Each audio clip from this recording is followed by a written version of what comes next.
Hello, good morning. Hello guys. Let's start cooking.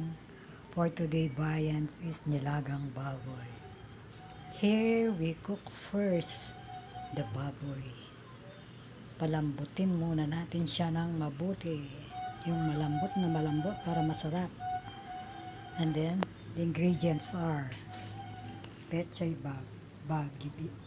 bagyo, patatas, potato, mais, corn, saging saba, sibuyas, paminta, and onion stock. Okay.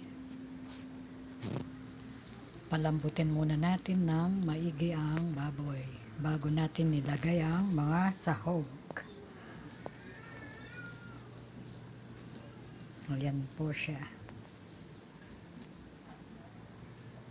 Pag malambot na po, saka natin ilagay yung mga sangkap niya. Pag malambot na ang baboy.